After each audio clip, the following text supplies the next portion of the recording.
before. Let me through this bitch, one thing I know for sure. My folks been waiting on me at the door. There ain't no defeat, no retreat. I'm knocking them out one by one, then lining the bodies up really. I'm down there at my feet, these girls no longer speak. I wake, I make, I meditate, rejuvenate. What I want, I make, I manifest. Y'all. The time is nigh near. It will not live in fear. Keep your life in gear. Look to the them who have an ear, let them hear, let them hear. The problem? They didn't expect you to vibe up. They were watching too hard, seeing through the eyes of a rival. You've been given a vision, no longer living on survival. All light beings awake, arise, prepare for the arrival. Keep your heart chakra full, eat real food and rise up. Meditate frequently, tune into the frequency.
Your kids need you to stay dangerous. Your woman needs you to stay dangerous.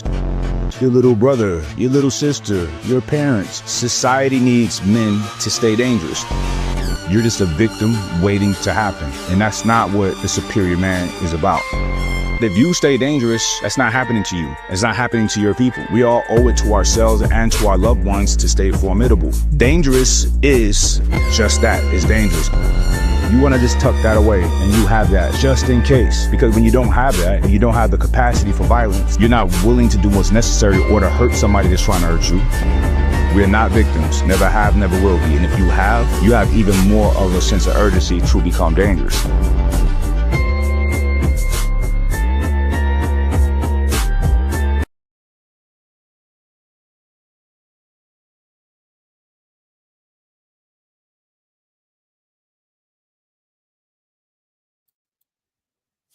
All right, peace. Peace and bliss, tribe. Peace and bliss. I hope you guys can hear me. I cannot hear myself. I was attempting to scream on other platforms,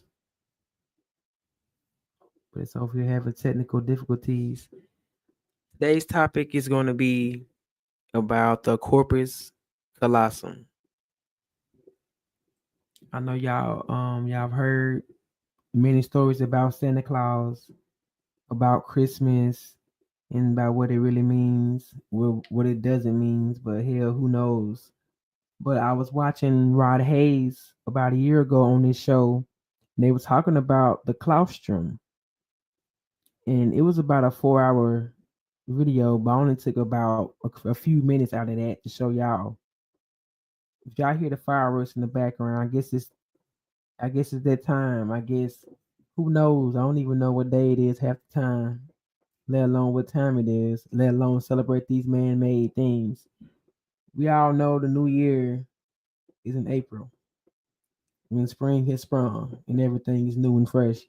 But anyway, the claustrum, and it's a very important part of our anatomy, a very important part of our brain. They don't talk about this a lot. Of course, they don't talk about a lot of things that actually matter. This is very disappointing that I had this whole thing set up and ready to go for when I went live. But anyway, that's fine.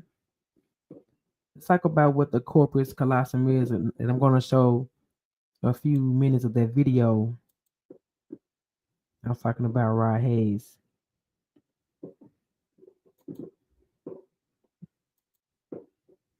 Let's keep this going.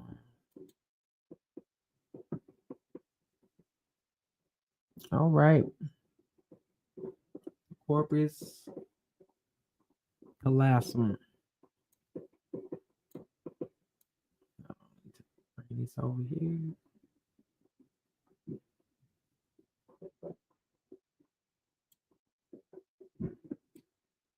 I had to move the screen. Hope you guys can still see. Let me make sure. But this is what the corpus callosum is. There's a few facts on it. I'm going to show, let me get the visual going first so you can see exactly where it is in your brain. There it is. This part here. Only you can see my mouse. It says corpus callosum right there. Let me zoom in. Corpus callosum right there. Let's go back to those facts.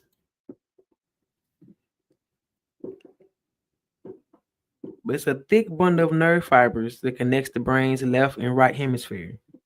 So that was a side portion of it. This is the coronal, the top portion of it.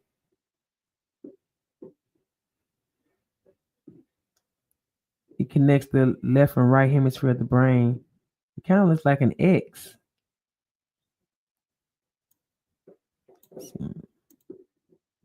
that great part right there. That's the side view. So you was looking at it. You were looking at if you were able to look inside your brain, looking down at the top, or looking down at someone else's brain, this is what it would look like on the inside. And the corpus callosum is thin. It's a thin bundle of fibers, but a lot of the body's all the body's nerves runs to it. So it must be pretty important. It must be serving some important function.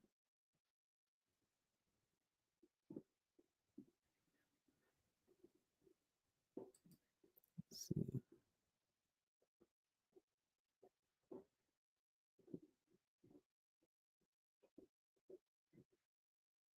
Yeah, this thing really tripping.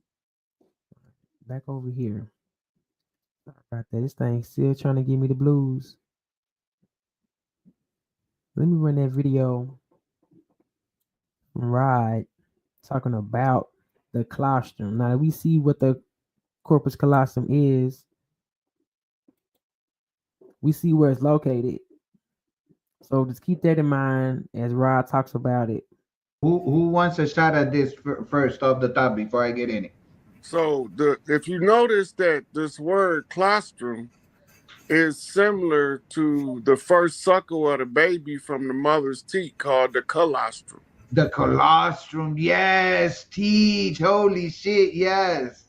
Okay. Right now, the reason why a lot of us is having problems with the children because the pair binding is broken at the colostrum feeding to the newborn baby. The cycle is supposed to be the baby is born, you clear the mouth, you put them on the teeth, drink the colostrum. The colostrum, when it goes through the baby's system, sends a hormone through the baby's body, which also is infusing it with genetic memory, biological self-defense that we call antibiotics. It's giving them an immune system. And it's also telling them the program of the mother so that he can understand his own program. All this is the first information fed to the child externally after birth from the mother. Now, once the chemicals in the baby's body is hormonally released, they feed the information back through the umbilical cord, and this colostrum represents the spinal cord, right? Because this colostrum travels up the spinal cord to the brain, right? So in the uterus being a portal, it's sending a signal from the child into the walls of the mother's vagina through the placenta, right? And once this happens, then it sends the mother's brain, just like this colostrum right here is sending this secretion to the brain. This sends the same response to the mother's brain to facilitate actual parental pair binding with mother and child that's been deprived through clipping the umbilical cord and slapping them on the ass. Facts. Bro, you blew my mind with that colostrum because that is the most important part of the milk itself. Yeah.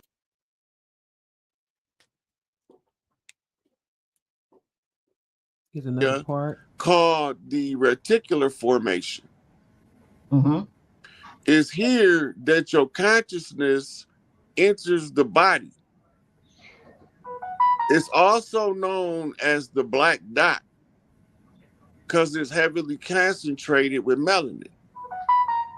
And it's also referred to as the black mirror. Well, you can't see through the black mirror unless you have the gold elixir, the black and the gold, Big Mama colors.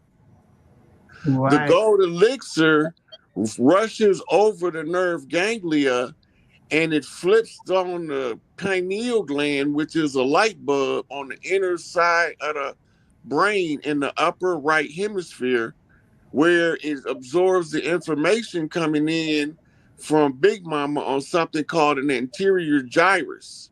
It's right here on your head. So that's called the opening of the crown chakra. right? So it's giving you now. It went from giving you astro geology to giving you biology to giving you metaphysics, and now it's giving you the return of it all, what they call a resurrection. When the sacred elixir fills the four chambers of the brain left and right hemisphere have to be in sync because of the density of the gold liquid. It's called the sacred secretion.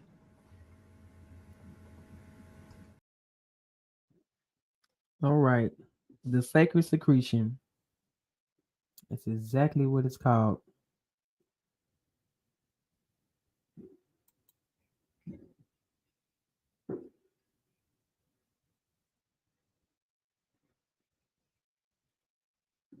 Let me share this photo.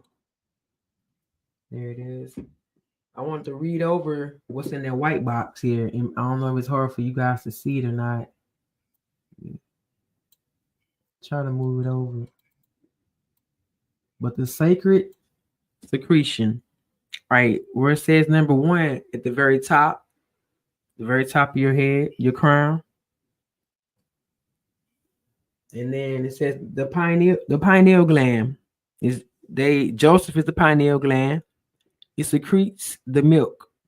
The pituitary gland is Mary. It secretes the honey, both from the same source, the Claustrum, aka Santa Claus. Right. And it says step 2. Let's see, step 2. Zoom in. They're not in chronological order. All right, so step 2 is right under 5. It says the 2 sacred oils travel down into the solar plexus via the semilunar ganglion. The mouse in the way. Pneumogastric nerve. So the semilunar ganglion, pneumogastric nerve. You could tell what something is by its name. Pneumogastric. I know we know PHUEU has something to do with the lungs. And we know gastric has something to do with the stomach. So it's safe to assume that ganglion nerve runs from your nerve. I mean, that nerve goes from your lung area down to your stomach area. So the 2 sacred oils travel down into the solar plexus via that nerve. And then step 3, the psychophysical. What is that? I don't know. That's the G. It shouldn't say germ. It says G something. The psychophysical something. The fruit of the tree of life is born in the solar plexus, the manger. So that's step 3. That's an interesting piece of anatomy there. It's pointing at. It's in your solar plexus. So that's the 3rd place it travels to.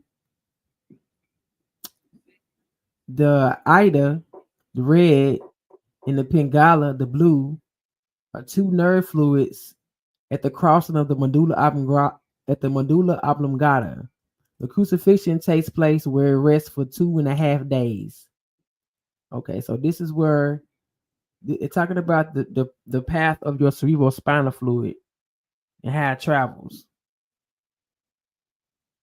So this is where it rests at the bottom for 2.5 days. That's the crucifixion. That's Jesus on the cross.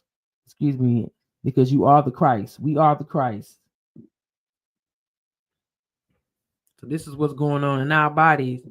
And then 2.5 days, let me get to that because that's important. Those 2.5 days, what you do. See what else we got here. Let's remote facts about the function of the claustrum.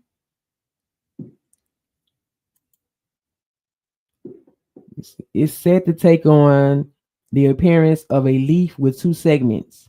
And we looked at it, it does look like a leaf, huh?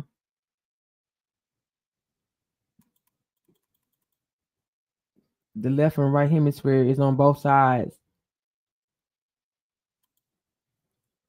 So each segment extends anteriorly, one to the frontal lobe and the other towards the temporal lobe. The claustrum can be identified in both the horizontal and coronal sections of the brain. Within a horizontal section, the claustrum appears to be a linear structure which spans the length of the insular cortex. A coronal section of the brain highlights the curves of the claustrum as it follows the contour of the brain. Talking about this coronal section as it follows the contour of the brain. And that contour is what stuck out to me. I'm going to get to that as well. This is them saying the function of the claustrum remains relatively unknown. Scientists, they do all they can. They do what they can, or what they can make up, or what they stole, or whatever. But they really don't know. Like I say, all of our nerves run to this thin little bundle of fibers. Every nerve in our body is connected to it, so it must be important for some reason. See, current research suggests that the claustrum may function in the area of knowledge, processing specifically in differentiating between irrelevant and relevant facts and information.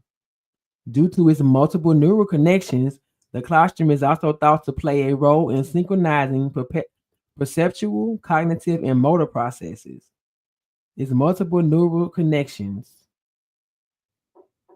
See, it means it's doing something. If you got a plug, an outlet, and you got all the plugs running to it, and it must be an important plug. Not saying it's the only plug, it must be a very important plug. Like this one plug over here, I have a not a surge protector, not an extension cord, but the one you plug into the wall, and then you can plug more stuff into it because it's the most convenient spot for this outlet. So that claustrum is the most convenient spot for controlling all our body's motor processes, synchronizing perceptual and cognitive processes, also differentiating between irrelevant and relevant facts. That's very important, so we can know what's relevant and what's irrelevant. So that's why this is important. This sacred secretion is important that we receive this. When I first heard about it, it's like a bunch of mumbo jumbo, but it started making sense.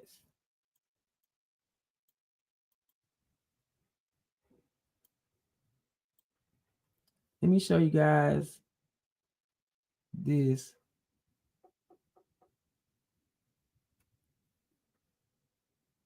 This is a tractography of the brain, and a tractography is a method for identifying white matter pathways in the living human brain.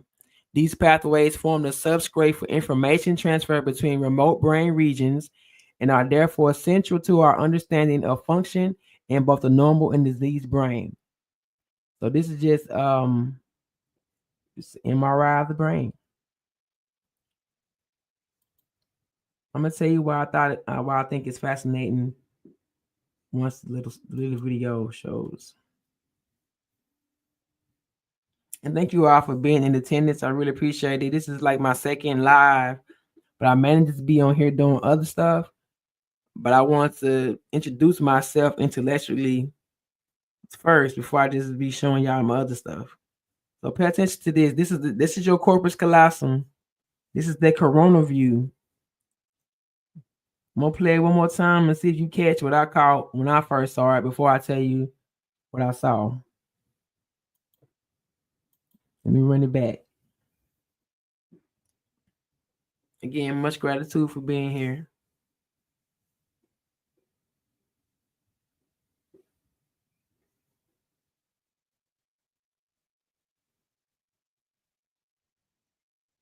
It's that corona view. Okay, so the way I pictured it, like they described it, they said when they was talking about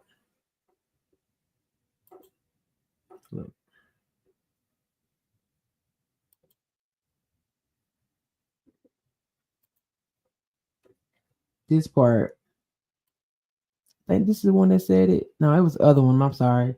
Other one said it about how how it runs from the back to the front, basically from the anterior to the frontal lobe, and that's the way on the MRI. That's the way that it is going like this. But what's significant to stuck out to me is it looks like a snake. It like a snake to y'all? And what's a snake? A snake is symbolic of wisdom. So that's the corpus callosum from this coronal side view. From this part, it goes with the contour of the brain. I forgot to show y'all this one.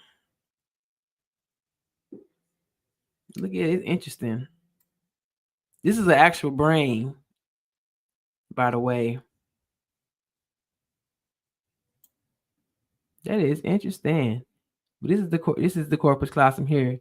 But this snake though, it's a snake from the side.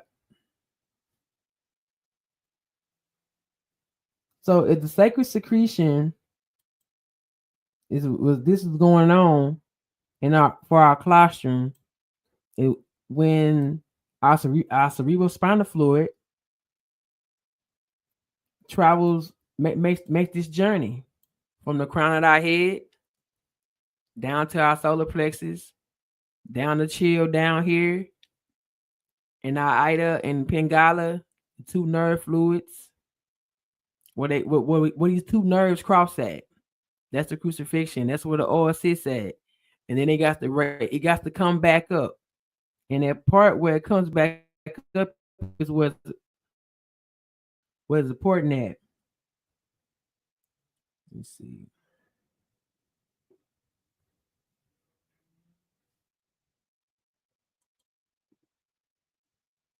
I didn't want to close that. So why I was wondering why in the Bible, first of all, it didn't say in the Bible that Eve ate an apple. It just said she ate a fruit. So we don't know if their fruit was symbolic or wasn't an actual fruit. I don't think it was an actual fruit. The Bible is not literal all the time.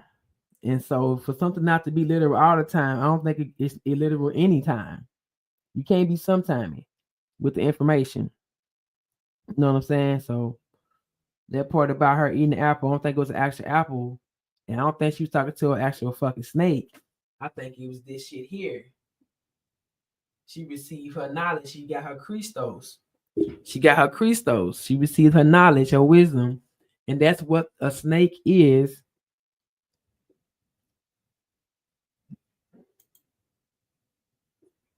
Let me share this screen. So I had X Chat GPT.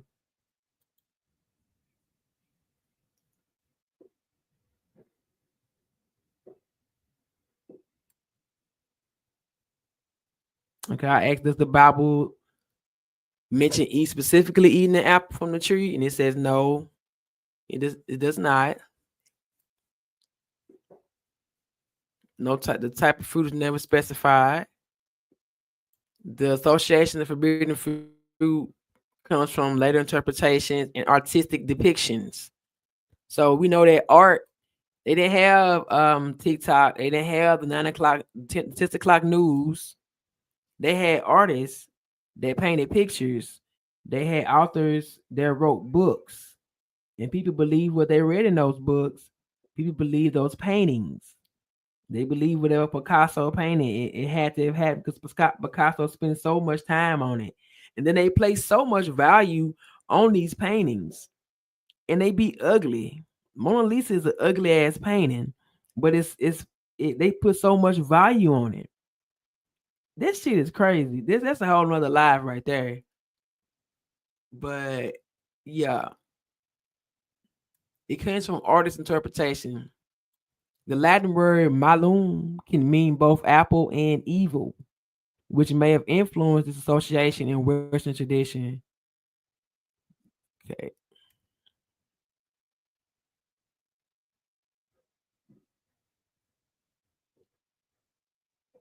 And God told them, he put them in a garden and said they can't eat from this tree or you will surely die. But then the serpent supposedly told her that she won't die. But later on in the New Testament, Jesus said to die is gain. So I don't think it was a physical death. It was some type of death. If you were in here, if you had your spiritual awakening, you had some type of death. Yeah, this symbology does make sense. The snake kundalini, yes, because that's where for 2.5 days, that's what the oil, the milk and honey, that's where it rests for those 2.5 days, and it has to raise back up like a snake. And we saw how it went on the MRI. I just saw your comment. Let's see.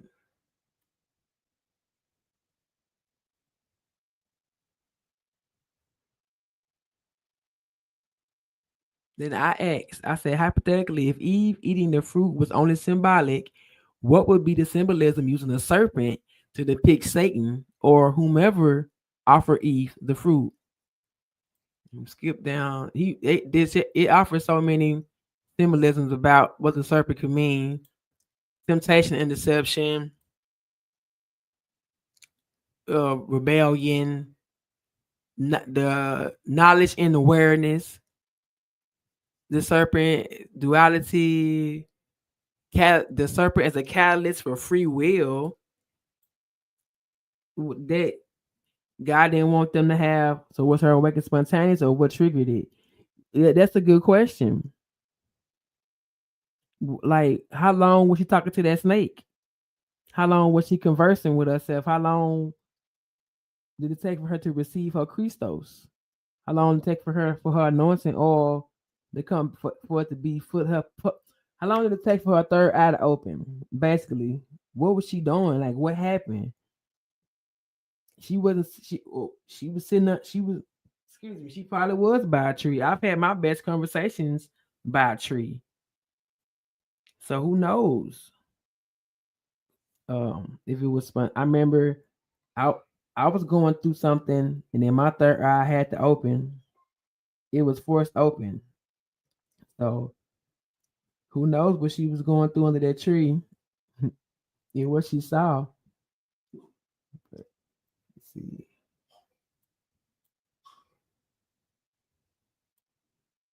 The serpent is a challenge to trust in God.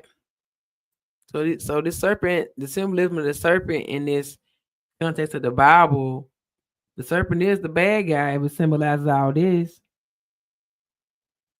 Yep, a tree spirit.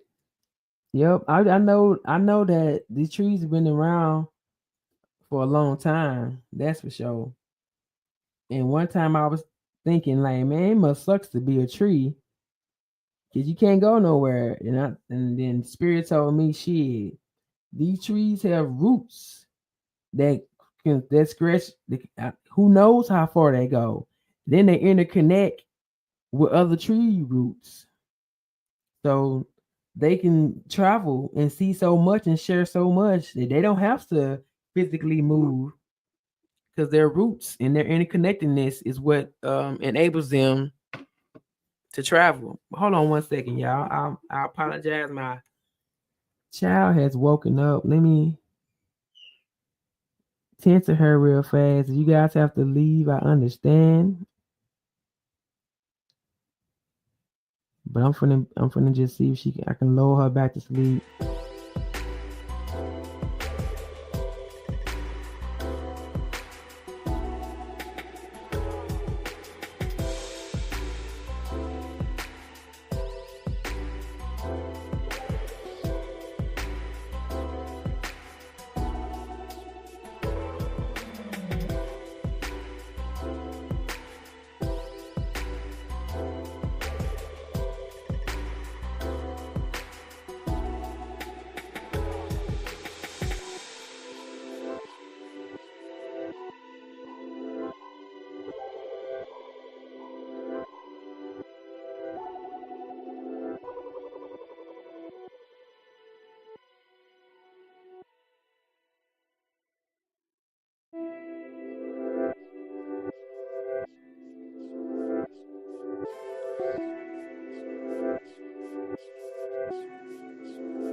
All right, guys, I apologize. He's not happy.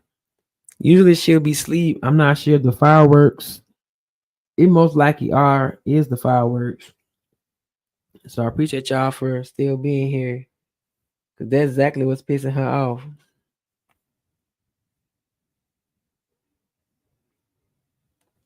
Let me see if I can get back to it.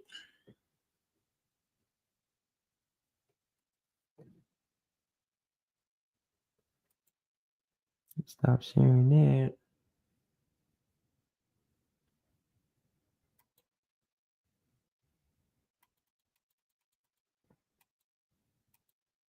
We're talking about the corpus callosum.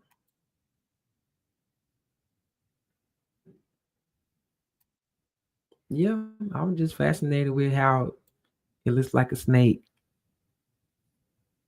And I read this book called The Sacred Secretion. Let me share.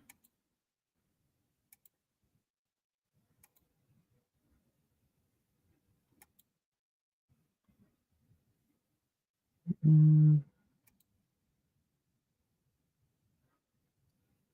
me share the right one.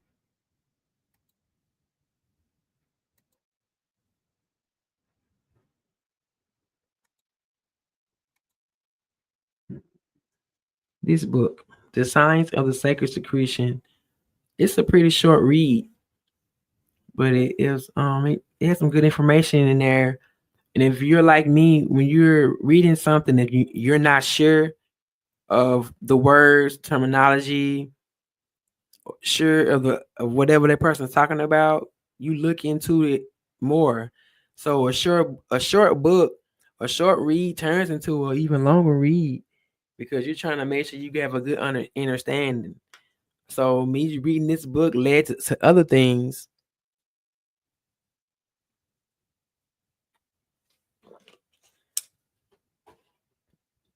Like a biorhythm. Show you what guys what a biorhythm is. We have so many ways to know thyself, and it's important to know thyself. It's important to know your birth chart. You know, it's not astrology is not demonic. You were born at a specific time for a specific reason. So whatever your sun, moon, rising, whatever sits in your houses and all that stuff, just find somebody you trust to do your birth chart, and you can start there and see if it resonates. Because there's also this biorhythm thing. It's another way to know thyself.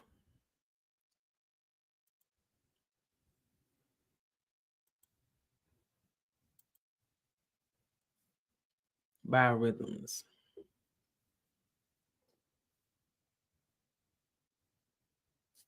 Biorhythms show how our physical, emotional, and intellectual. I'm saying intellectual, like it got the word electrical in there. Energies move in rhythm. The theory of biorhythms holds we move in rhythmic undulations of change that begin at birth. Separate and coexisting cycles then influence our energies with a clockwork of change. We have a physical cycle of 23 days, an emotional cycle of 28 days, an intellectual cycle of 33 days. In each cycle, half time is high and half time is low. So this is a demonstration example of someone's chart. And that line going across the middle in the horizontal line, that's the line, the high that separates the high and the low. So I did mine to see what it was it close or something, and it pretty much was because there was a certain time of the month, and it's not my cycle, even though that has something to do with it.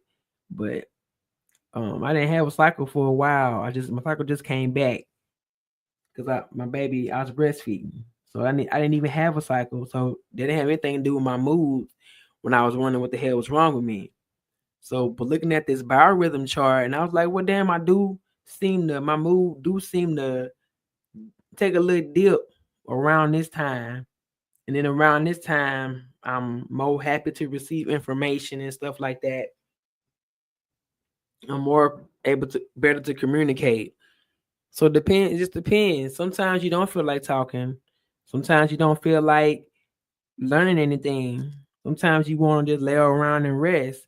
And looking at this chart, if you can gauge that and go with the flow of your body, that'd be awesome. It'll be helpful. It'll be a good step in continuing to know thyself, your birth chart and your biorhythm.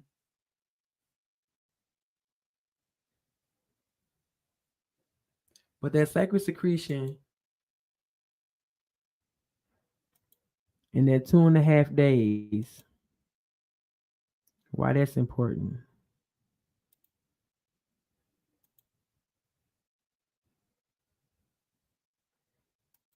Sure, this is you can go to this website. It's called astroseek.com, and make sure you change it to 225 at the top here, so you can see when the next full moon is. That's in your sun sign. Like I'm an Aries, so my Christos, my sacred secretion, my sacred oil happens when Aries is in a full moon. And I just last year, well, just this past couple months, I said last year, and the damn year just changed. I'm acting like it shit. But anyway, I say last year, but I think it was October whenever Aries was in the full moon. And I had just found out about this. I was just reading this book. I said, well, let me try to hurry up and do this, because like the moon is only in your sun sign. It seems like maybe once a year. It seemed like, if I'm not mistaken, maybe once or twice.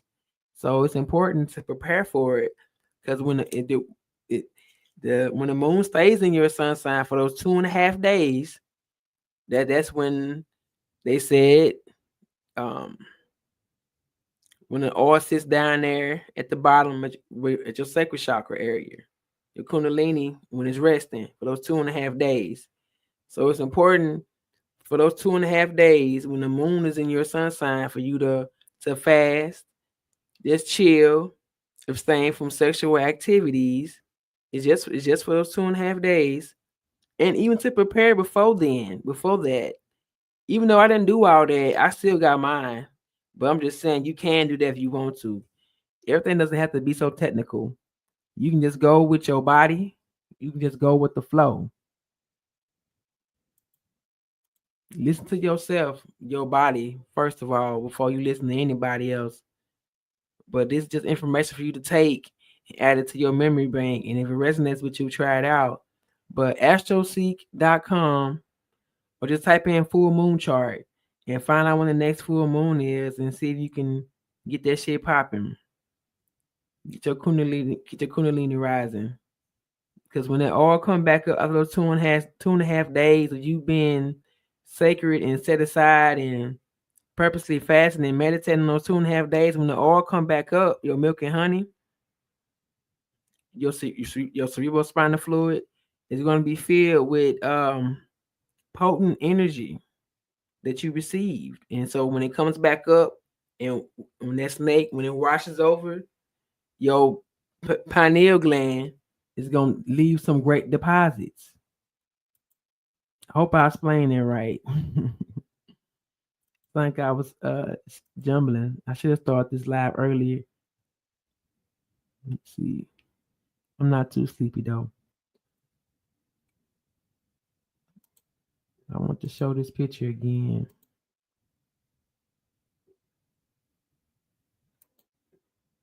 All right, look at where the pineal gland is, and then look at where your corpus callosum is, right here. So it's it washes over the pineal gland.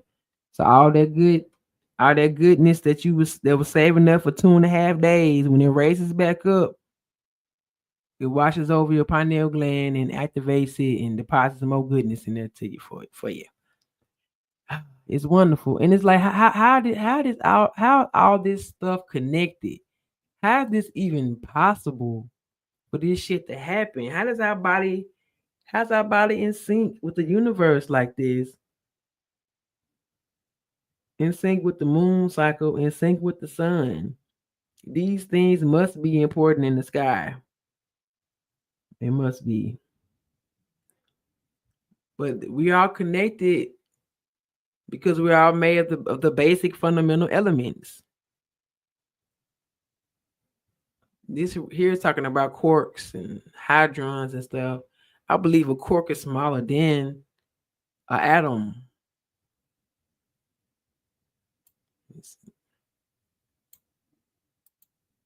But we're all connected on the smallest level, a subatomic level, a quantum level.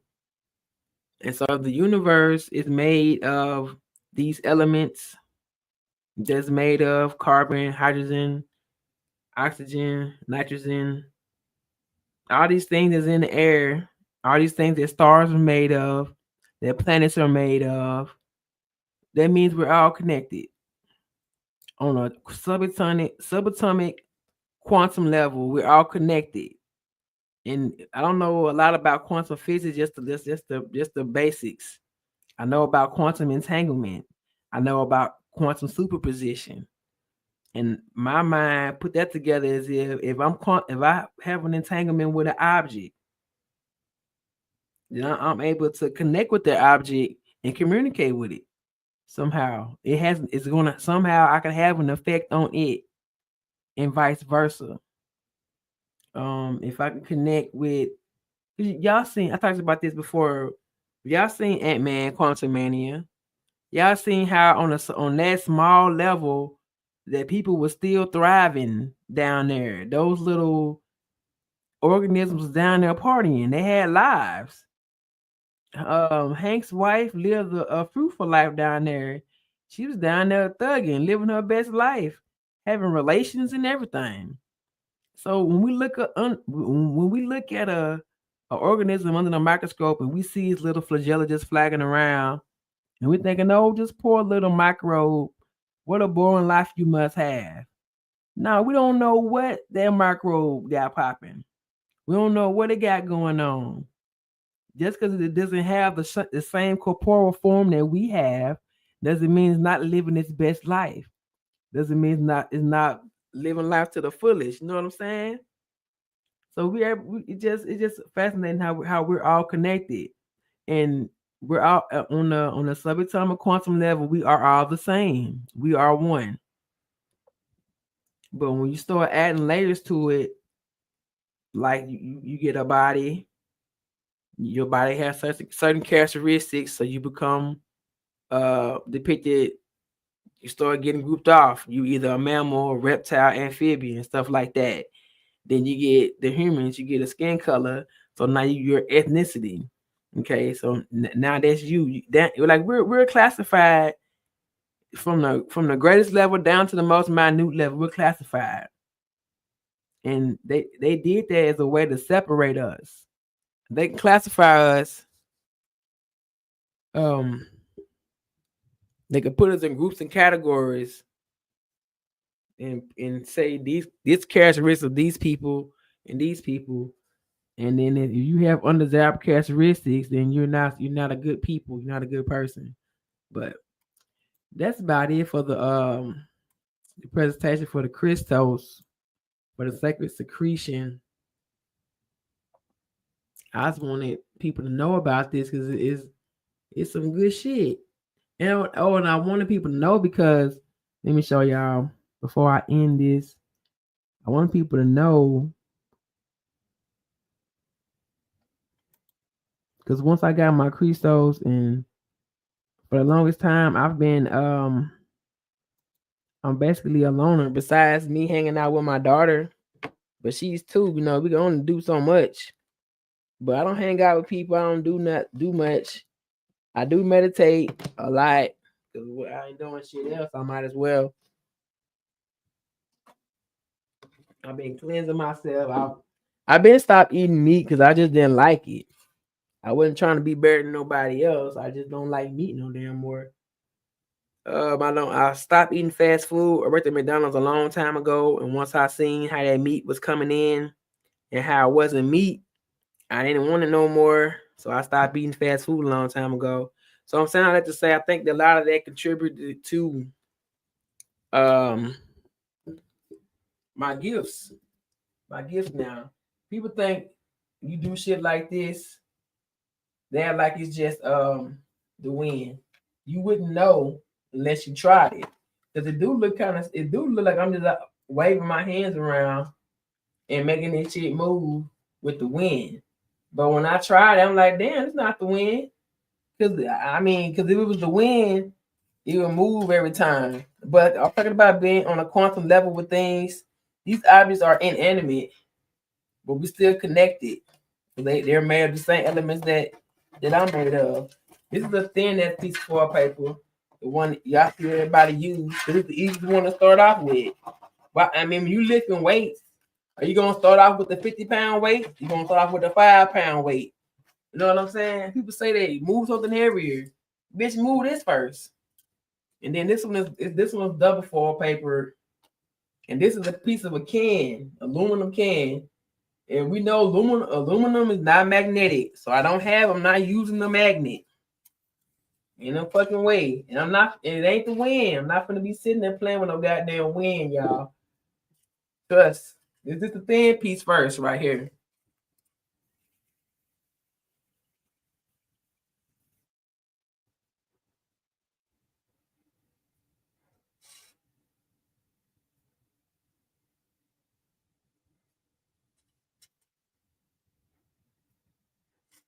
And I'm barely moving my hand. So y'all can see it's not the wind. And if it was, it would move every time I swung at it. But it doesn't move each time.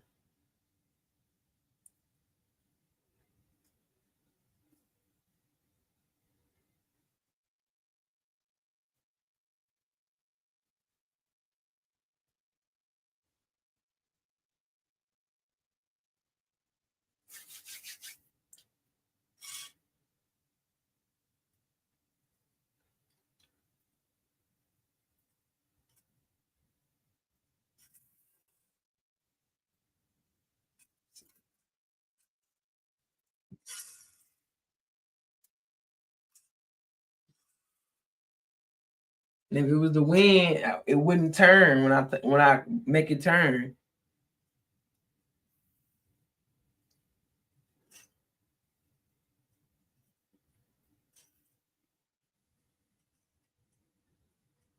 All right, let me use the double fall so I can use a little bit more energy. I ain't want to use too much energy in it. Y'all think I'm just using the wind.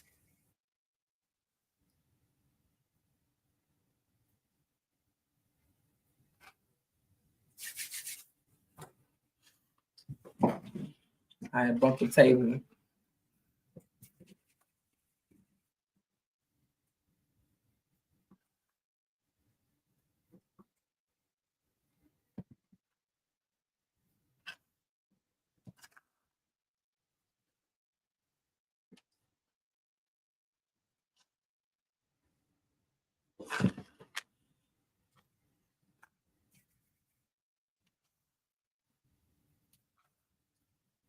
You can unlock your brain power like Neo in the Matrix. I mean, shit, this world, y'all know this world we live in, we say it's a matrix. You know what I'm saying? Then shit, then act like it. Bend shit for your will. Connect.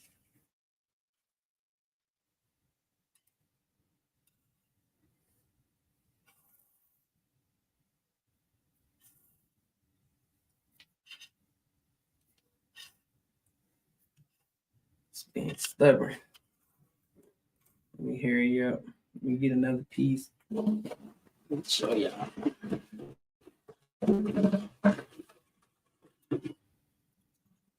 And once you unlock your mind, once you believe you can do anything, then you'll be able to do anything. Anything is possible. Imagine if I would have started doing this shit when I was 2, and what I could be doing now. Because it takes practice. You got to train. Like we see, if you watch anime, you watch Dragon Ball Z and stuff, you see how they train every day. You see how Goku eat like that. When I first started doing this about 2 weeks ago, I was eating like crazy because I was using so much energy focusing on this. I'm finna make them all turn at the same time. That'd be my goal. See, I can't even if it is the wind, then I'm controlling the wind. Then I'm making the wind do what I wanted to do.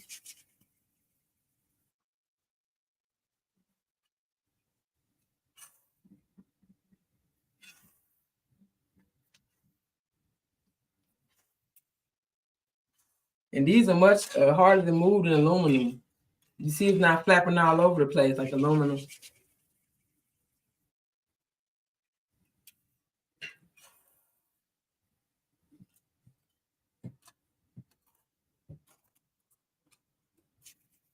Yeah, about an hour, maybe do a few more. The hardest one I've been working on is the doggone water bottle.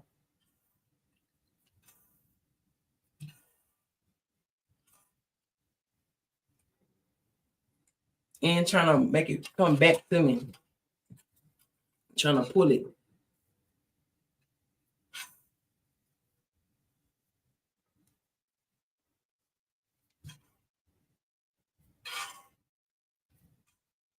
I've been practicing with my left.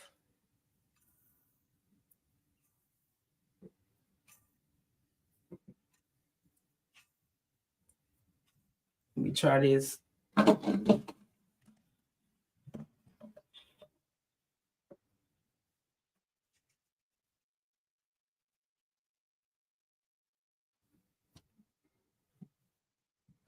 Sometimes it just moves.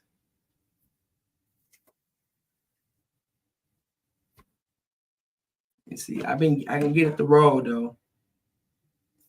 But let me show you real fast how much for energy I'm trying to use to knock it over. I got this lined up directly behind the bottle.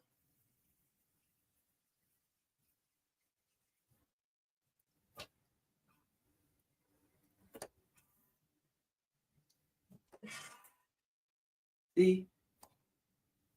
It's energy. It's science. I gotta get the science behind it too.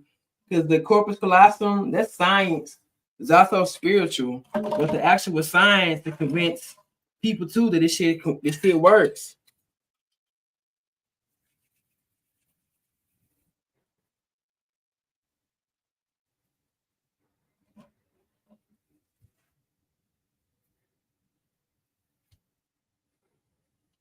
Nope.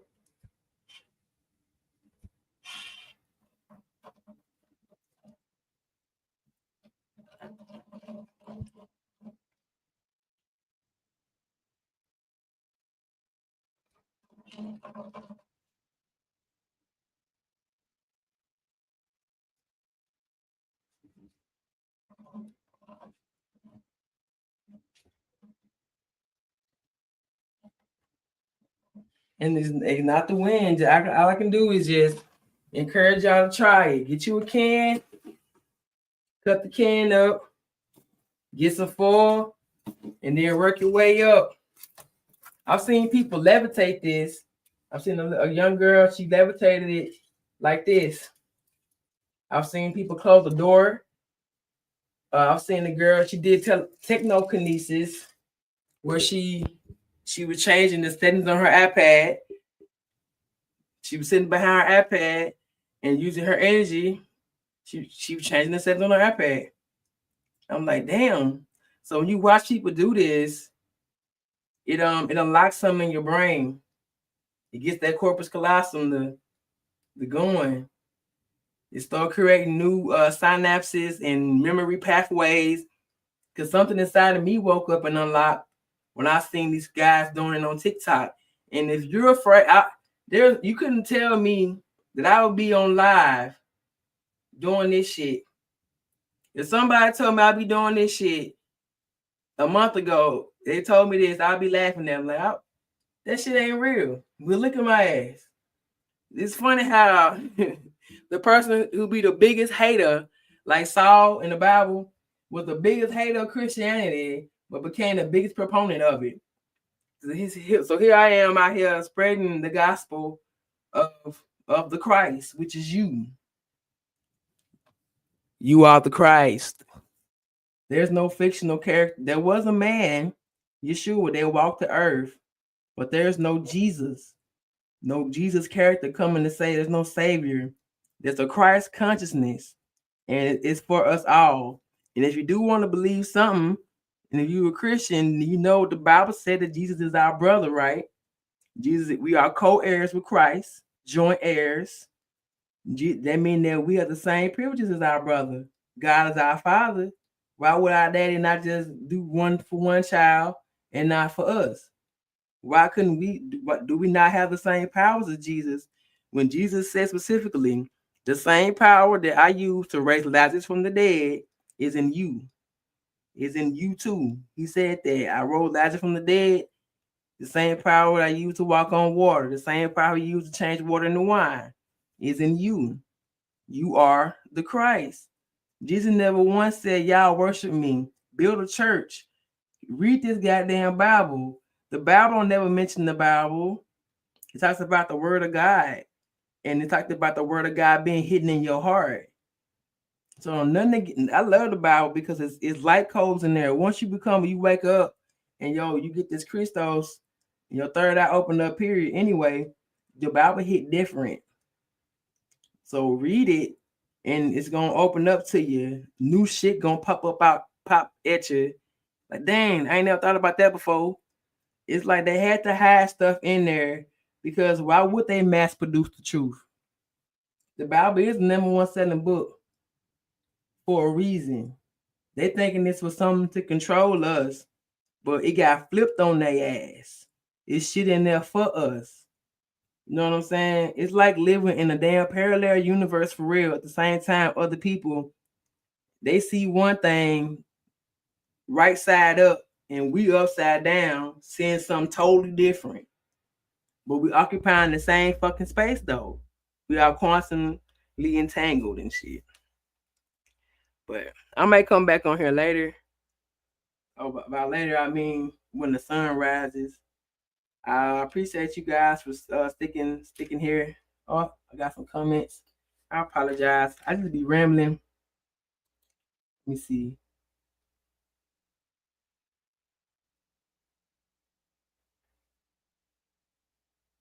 It would be funny if I do be on Radiohead Rich Show. That's my boy. Him and Young Elder. I get a lot of my skills from Young Elder, my thumb making skills, the thumbnail making skills, and trying to police the crowd. But I ain't got no trolls in here. The trolls mainly be on TikTok. You gotta police the crowd for real in there. But this has been a pleasant experience. I appreciate you guys being here with me, and I hope you guys have a pleasant rest of your morning and stuff. And go try it. Get you a water bottle. Get you some aluminum foil. I probably can't sleep tonight because I've been using some energy, so it's gonna be hard to fall asleep. So I gotta use this energy up so I can be tired. Because if you do it right, you're gonna be sleeping good. Right. Peace.